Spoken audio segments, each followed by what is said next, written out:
Ah. Hey, everybody. How do you follow that? That song's like a sermon in itself.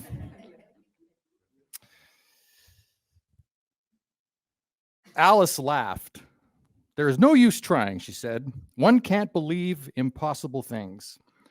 I dare say you haven't had much practice, said the Queen. When I was younger, I always did it for half an hour a day. Why, sometimes I believed as many as 6 impossible things before breakfast. Alice in Wonderland. So today we're talking about Stop Arguing for Limitation. That wasn't actually the talk title I sent in to Patricia. Mine was Stop Fighting for Lack. It's a little more in your face, you know?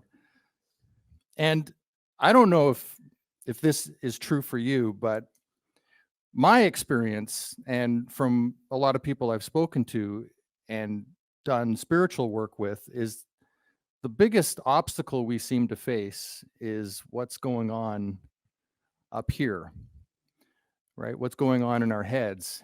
And unfortunately, we've probably been conditioned from a young age to believe certain things or to adopt certain ways of being or certain practices.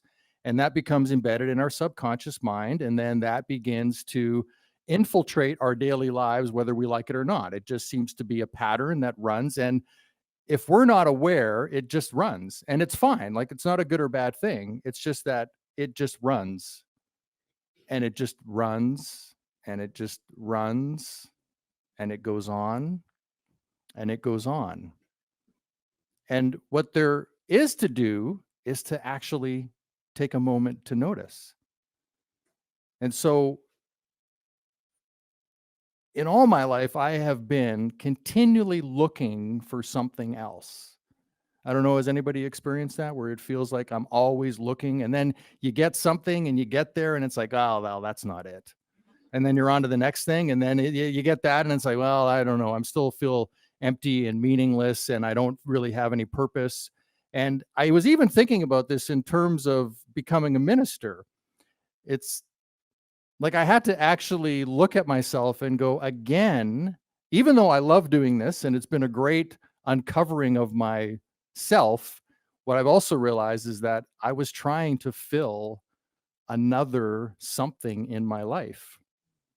That's how it showed up. Now, hopefully, I'm now getting to a place through this where I can actually begin to settle myself and realize that all that really matters is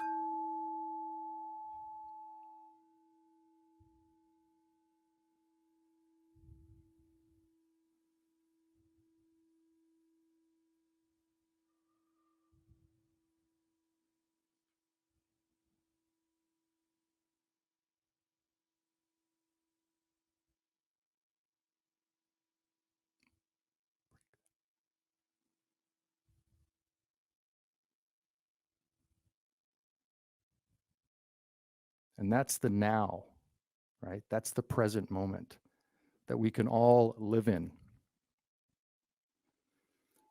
You ever heard of the Aramaic phrase, abracadabra? It actually means I will create as I speak. I will create as I speak. So whether you're expressing it outward or, the voice in the head, all those words, what do we do? Like 300 words a minute we can think at, right? It doesn't matter whether it's external or internal. We are creating our lives with what we think and what we say, and even what we don't say. And so there's this parable of the mustard seed. So I will bring a little bit of scripture into this. There's the parable of the mustard seed, and it goes something like this. The kingdom of heaven is like a mustard seed, which a person took and planted in their field. Though it is the smallest of all seeds, yet when it grows, it is the largest of garden plants and becomes a tree, so that the birds come and perch in its branches. Doesn't that sound nice? Well, here's the thing. If you're a farmer, birds are not your friend. right? So inside this parable, it's lovely. We have within us this spark, this something, the mustard seed, right, that can grow within us and can be this powerful invocation within us, this desire. But if we're not careful, the birds are going to come and land in the branches. And those, I think Charles Fillmore would refer to as our error thoughts, right? The things that can begin to weigh against us, like I'm not good enough, right? Nobody likes me. I have no love. Why would anybody ever want to be my friend? I never seem to be good at anything. There's another thing I failed at. Right? The list goes on. Anybody want to share one that they're really fond of? What's that? You try to eliminate those thoughts. Yeah. It's interesting though, because they come up, right? No matter how much we seem to work at ourselves and try to get into a state of living where we are expressing ourselves and willing to throw ourselves out there, the thoughts still come. And so it's incumbent upon us to build a way of living that we can overcome these, or we will fall victim to ourselves, to our own thinking, and we will allow those things to then take the joy away from us of living.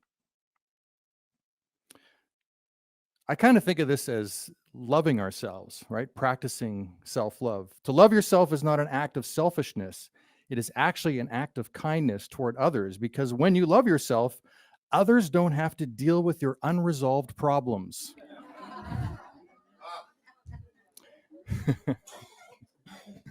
And this positive view of the self is the thing most related to happiness. Self-love comprises 4 aspects: self-awareness, self-worth, self-esteem, and self-care. And we need to balance that. We need to create, we have the 12 powers at Unity. One of them is love, the power of love. Well, for us, that really means to harmonize, right? We have to create harmony within ourselves, our mind, our body, our spirit. And when any one of them is out of balance, then we have that suffering that seems to come along. And so we need to put in place the things that will do things like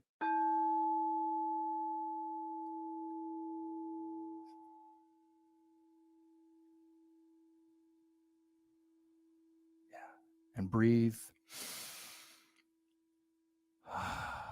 Let go, take a breath.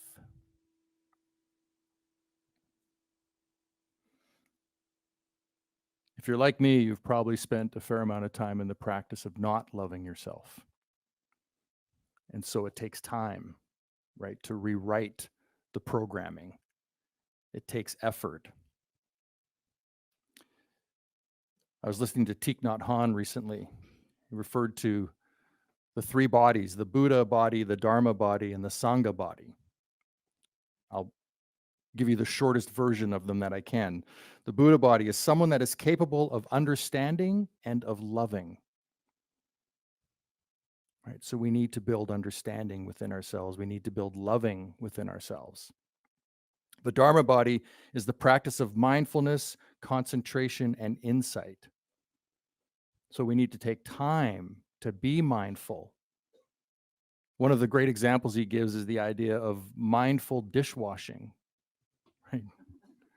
That if you were actually mindful in the moment of the dishwashing, you could turn it into a joyous occasion. I'm still working on that one. But I know it's in there. I know it's possible. And then the Sangha body, a community of practitioners. That's what we have here, a community. And the more that we can come together and practice together, we support each other in that way, right? We build each other up. He referred to the Sangha practice as at least 4 people. And immediately I thought of when Jesus had the quote that said, "Where 2 or more are gathered in my name, I am present." Now, he wasn't thinking in terms of Jesus, as most people would think. He was actually thinking in terms of what he represented, the love of others, the kindness towards others, the practice of prayer, that when we gather in that, we actually lift each other up.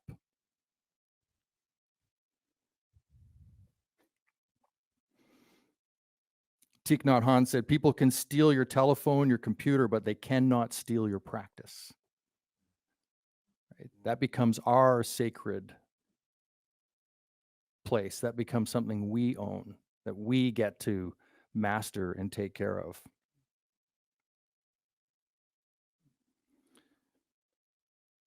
I was actually sharing with Ken this morning about when I give talks, I always have these titles and then I get to live towards the title because I don't really know what I'm going to say on the day. But then things just kind of show up. And it's not that, I've been thinking about this a lot. It's not that so in the law of attraction, it's not that they show up because I have this thought. It's that we're meaning making machines, right? We make meaning out of everything. And we've just got a brain that wants to seek and find. Kind of like that idea if you decided I want to buy a Volkswagen Bug, and then suddenly you see them everywhere on the road. It's not like they all suddenly came to Nanaimo because you thought I'd like to have a Volkswagen Bug and then the world just brought them all here. It's that you're tuned into that frequency. So now you begin to see them everywhere, right? So I could have listened to that Thich Nhat Hanh meditation 3 weeks ago and not have thought of it for bringing it into today's talk.